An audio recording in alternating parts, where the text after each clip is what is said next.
savoir si on est authentique? Déjà, qu'est-ce que c'est l'authenticité? C'est pas grave, mais pour moi, l'authenticité, je sens que c'est la bonne direction ou je sens que c'est la mauvaise direction.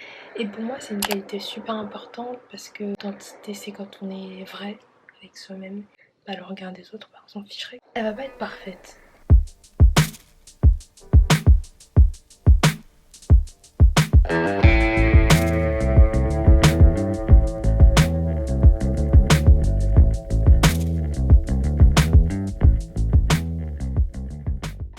Aujourd'hui, on va parler d'authenticité parce que c'est un sujet qui me tient à cœur, que j'ai longtemps hésité à faire et que je savais pas comment ça allait être reçu, je savais pas si ça allait plaire, je savais pas si ça allait être intéressant. Mais je me suis dit, au bout d'un moment, j'ai trop envie de faire cette vidéo, donc faut que je la fasse, peu importe. Et c'est aussi le sujet de cette vidéo, c'est comment être authentique et tout simplement comment oser être soi-même malgré le regard des autres. Parce que c'est quelque chose qui nous touche tous, le regard des autres.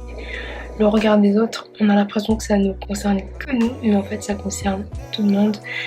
Je dis pas que tout le monde a peur du regard des autres, mais on a toujours à un moment donné eu peur du regard des autres pour quelle que soit la raison. Le sentiment qu'on est authentique ou pas, comment savoir si on est authentique? Mais du coup je vais donner ma propre définition, vous la prenez pas, c'est pas grave. Mais pour moi l'authenticité c'est quand on est vrai avec soi-même. Et forcément si on est vrai avec soi-même, on va être vrai avec les autres. Je pense que pour réellement savoir si on est authentique, il faut essayer de comprendre ce que l'authenticité n'est pas.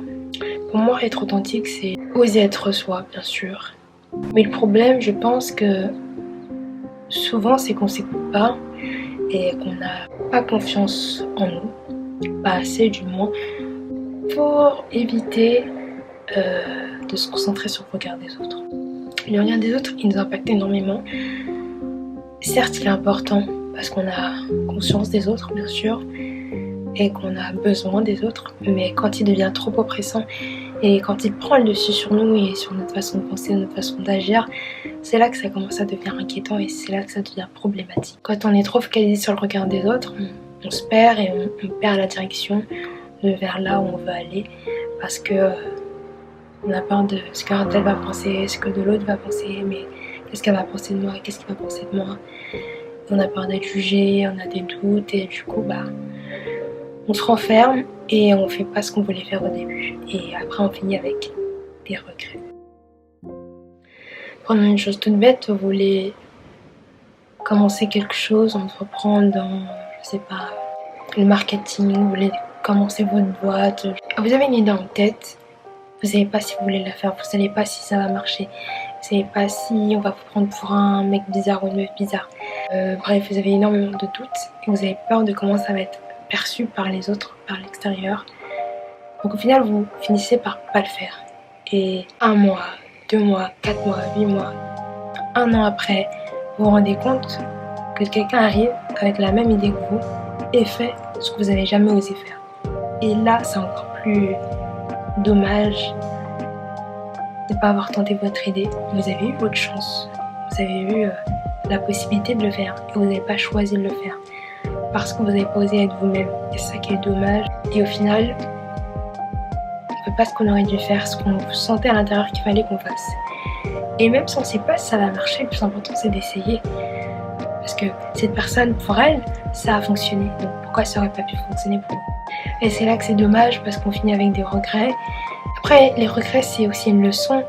C'est aussi se dire, voilà, j'aurais dû faire. Et comment oser être soi, c'est pas évident.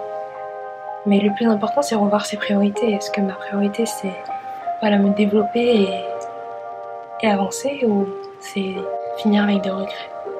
C'est dommage. Et par rapport au regard des autres, la question que je me suis posée, parce que on a tous peur du regard des autres, moi la première, c'est totalement humain, encore heureux, mais je me dis, en fait quand je me dis que j'ai peur du regard des autres, que je pense à ce que les autres pourraient penser de moi, est-ce que c'est vraiment le regard des autres? Est-ce que le regard des autres existe vraiment déjà? Parce que souvent quand on a peur du regard des autres, on imagine ce que les autres pourraient penser de nous. Mais est-ce que ces gens-là, ils pensent vraiment ça de nous? Genre, on ne pourrait pas savoir, à part si on leur demande directement. Mais généralement, ce que les autres pensent, on ne le sait pas. Et c'est souvent nous qui imaginons ce que pourraient penser les autres de nous. Donc là, est-ce que le regard des autres il existe vraiment au final, tu vois? Donc c'est encore plus dommage de s'infliger ça si on sait même pas ce que les autres pensent. Et bon là, si on demande ce que les autres pensent de nous, soit c'est une critique constructive ou pas, soit c'est un compliment même des fois. Est-ce que le regard des autres existe vraiment et voilà. Pourquoi autant avoir peur s'il n'y a pas à avoir peur en fait? Enfin, je sais même pas pourquoi on s'inflige ça. Je sais pas. Même moi je sais pas. Mais au final, le regard des autres, tu ne sais pas. C'est toi qui imagines ça. À part dans quelques cas où c'est rare, où tu sais, mais en général, les gens ils s'en fichent. Hein. Mais je sais pas pourquoi on est tellement obnubilés. Franchement, le seul risque qu'on a, c'est d'être nous-mêmes, quoi. Donc, et puis même si tu te ridiculises à un moment, tout le monde te ridiculise et c'est toi qui juges que tu te ridiculises déjà. En fait, on oublie qu'on n'est pas le centre du monde. Voilà, on oublie qu'on n'est pas le centre du monde en fait. Mais c'est à force d'essayer de tenter de nouveaux trucs, d'avoir envie, d'oser, qu'on va se rendre compte que le regard des autres, il n'existe pas réellement et qu'on s'est juste fait peur quoi, peur pour rien. Voilà. Et j'aimerais finir avec une petite conclusion parce que quelle est cette dissertation sans conclusion? Qu'est-ce qu'une dissertation sans conclusion, pardon? Alors la conclusion, je vais lire parce que j'ai pas appris. La conclusion de cette vidéo, je regarde. La conclusion de cette vidéo serait qu'être authentique, ce n'est pas se laisser influencer ou bloquer par le regard des autres. Et on pourrait finir par cette citation. L'authenticité est une grâce, une bénédiction que l'on s'offre à soi-même. Elle incarne le chemin, elle est le chemin. Bon, j'avoue ce serait pas une vidéo YouTube si je me ridiculisais pas un minimum. Donc voici tous les moments, tous les passages où j'étais totalement perdue à l'ouest, où je sais pas ce que je disais, où je me suis totalement ratée. Donc voilà, j'espère que ça va vous plaire. Bon visionnage, bon bêtisier, à bientôt, peace. Bisous. Donc je pense que pour réellement avoir la connaissance, non, c'est ça tout le but d'être authentique, c'est s'écouter. Non, je t'aime trop. Et ça nous permet d'être nous-mêmes tout simplement. J'arrive pas à parler, ça me saoule. De toute façon, je pense que je vais refaire cette vidéo parce que je vais me poser et je vais la faire en mode structuré parce que là, j'ai genre parlé pendant longtemps.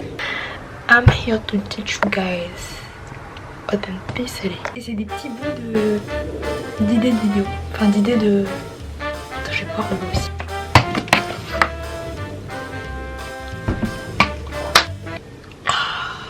Que nous apporte d'être authentique. Ok, j'ai la flemme. Regardez mon petit. C'est une robe en fait. En fait, on s'en fout. Parce que je ne suis pas là pour cette vidéo. Je ne suis pas là pour un haul.